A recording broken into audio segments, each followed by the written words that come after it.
ಅಳಿದು ತೂಗಿ ಕವಡೆ ಹಾಕಿ ಸಿದ್ಧಪಡಿಸಿದ್ದ ಗ್ರೇಟರ್ ಬೆಂಗಳೂರು ಪ್ರಾಧಿಕಾರ ವ್ಯಾಪ್ತಿಯ 5 ನಗರ ಪಾಲಿಕೆಗಳ ಬಜೆಟ್ ನಾಳೆ ಮಂಡನೆ ಆಗ್ತಿದೆ. ಈ ಹಿನ್ನೆಲೆ ಬೆಂಗಳೂರಿನ ಜನರ ನಿರೀಕ್ಷೆಯು ಬೆಟ್ಟದಷ್ಟಿದೆ.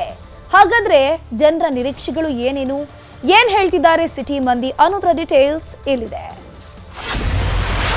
ನಾಳೆ ಜಿಬಿಎ ಪಂಚಪಾಲಿಕೆಗಳ ಬಜೆಟ್ ಮಂಡನೆ.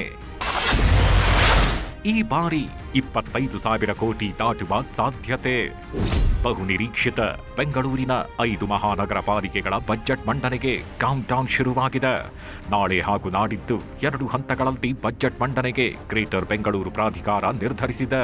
ಮೊದಲ ದಿನವಾದ ನಾಳೆ ಪೂರ್ವ ಹಾಗೂ ಕೇಂದ್ರ ನಗರ ಪಾಲಿಕೆಗಳ ಬಜೆಟ್ ಮಂಡನೆಯಾಗಲಿದೆ. ಮಾರ್ಚ್ 28ಕ್ಕೆ ಉತ್ತರ, ದಕ್ಷಿಣ ಹಾಗೂ ಪಶ್ಚಿಮ ನಗರ ಪಾಲಿಕೆಗಳ ಆಯವ್ಯಯ ಮಂಡನೆಯಾಗಲಿದೆ. ಸದ್ಯಾಗಿ ಬಜೆಟ್ ಮೇಲೆ ಬೆಂಗಳೂರು ಜನ ಬೆಟ್ಟದಷ್ಟು ನಿರೀಕ್ಷೆ ಇಟ್ಕೊಂಡಿದ್ದಾರೆ.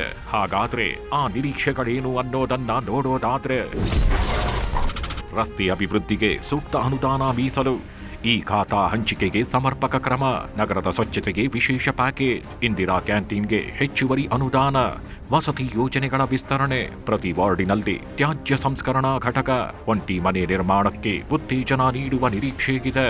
ನಿರಾಶ್ರಿತರಿಗೆ ವಸತಿ ವ್ಯವಸ್ಥೆ, ಮಹಿಳೆಯರಿಗೆ ಹಾಸ್ಟೆಲ್ ನಿರ್ಮಾಣ ಮಾಡುವ ನಿರೀಕ್ಷೆಗಿದೆ.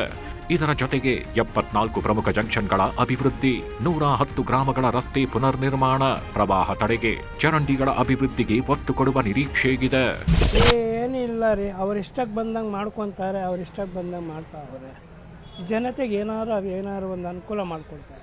ಏನು ಅದು ಇಲ್ಲ, ಅವರಿಷ್ಟ, ಅವ್ರಿಗೆ ಸೋಕಿ ಅವ್ರದ್ದು ಉದ್ಧಾರ ಏನು ಬೇಕೋ, ಅವ್ರಿಗೆ ಏಳಿಗೆಗೆ ಏನು ಬೇಕೋ ಅದನ್ನು ಮಾಡ್ಕೊತಾರೆ. ಜನತೆಯನ್ನು ಕೇಳಿ ಜನತೆ ಅಭಿಪ್ರಾಯದಲ್ಲಿ ಅವ್ರು ಏನೂ ಮಾಡಲ್ಲ. ನಾಳೆಯಿಂದ ಬಜೆಟ್ ಮಾಡಿಬಿಟ್ಟು ಇಷ್ಟು ವರ್ಷ ಏನೂ ಆಗಿಲ್ಲ.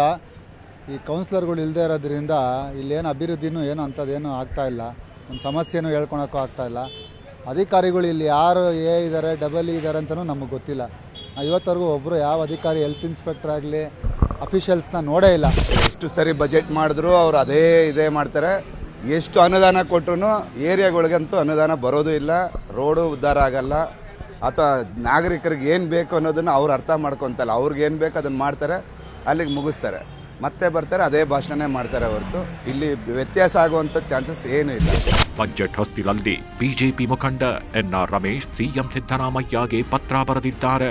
ಬೆಂಗಳೂರಿಗೆ ಬಜೆಟ್ನಲ್ಲಿ ಅನ್ಯಾಯ ಮಾಡಿರುವ ಬಗ್ಗೆ ಪತ್ರದಲ್ಲಿ ಉಲ್ಲೇಖಿಸಲಾಗಿದ್ದು ಅಸಮಾಧಾನ ಹೊರಹಾಕಿದ್ದಾರೆ. ಬೆಂಗಳೂರು ಮಹಾನಗರಕ್ಕೆ ಕನಿಷ್ಠ 1,70,000 ಕೋಟಿ ರೂಪಾಯಿಗಳು ಹೆಚ್ಚು ಹಣ ರಾಜ್ಯ ಸರ್ಕಾರ ಕರೆದು ಬರುತ್ತೆ. ಆದರೆ ಇವ್ರು ಕೊಟ್ಟಿರ್ತಕ್ಕಂಥದ್ದು ಒಟ್ಟಾರೆ ಬೆಂಗಳೂರು ಮಹಾನಗರದಿಂದ ಪ್ರತಿ ವರ್ಷಕ್ಕೆ ರಾಜ್ಯ ಸರ್ಕಾರಕ್ಕೆ ಲಭ್ಯ ಆಗ್ತಾ ಇರತಕ್ಕಂಥ ತೆರಿಗೆಗಳ ಆ ಮೊತ್ತ ಏನಿರುತ್ತೆ ಅದರಲ್ಲಿ 4% ಮಾತ್ರ ಕೊಡೋದ್ರ ಮೂಲಕ ಬೆಂಗಳೂರು ಮಹಾನಗರದ ಜನತೆಗೆ 5 ನಗರ ಪಾಲಿಕೆಗಳಿಗೆ ಮತ್ತು ಜಿಬಿಎ ಕೇಂದ್ರ ಕಚೇರಿಗೆ ಸೇರಿದಂಗೆ ಬಹಳ ದೊಡ್ಡ ಮಟ್ಟದ ಅನ್ಯಾಯವನ್ನು ಮಾಡಿದ್ದಾರೆ. ವಿಶೇಷ ಒಟ್ಟಾರೆ ಬ್ರ್ಯಾಂಡ್ ಬೆಂಗಳೂರು ಹೆಸರಲ್ಲಿ ಜಿಬಿಎ ಬಜೆಟ್ ಮಂಡಿಸಲು ಮುಂದಾಗಿದೆ. ಈ ಹಿಂದೆ ಬಿಬಿಎಂಪಿ 19,000 ಕೋಟಿ ಮೊತ್ತದ ಬಜೆಟ್ ಮಂಡಿಸಿದ್ದೇ ಅತ್ಯಧಿಕ. ಈ ಬಾರಿ ಅದನ್ನು ಮೀರಿಸಿ ಬಜೆಟ್ ಗಾತ್ರ 25,000 ಕೋಟಿ ದಾಟುವ ನಿರೀಕ್ಷೆಗಿದೆ. ಆಶಿಕ್ ಮುಲ್ಕಿ, ನ್ಯೂಸ್ 18.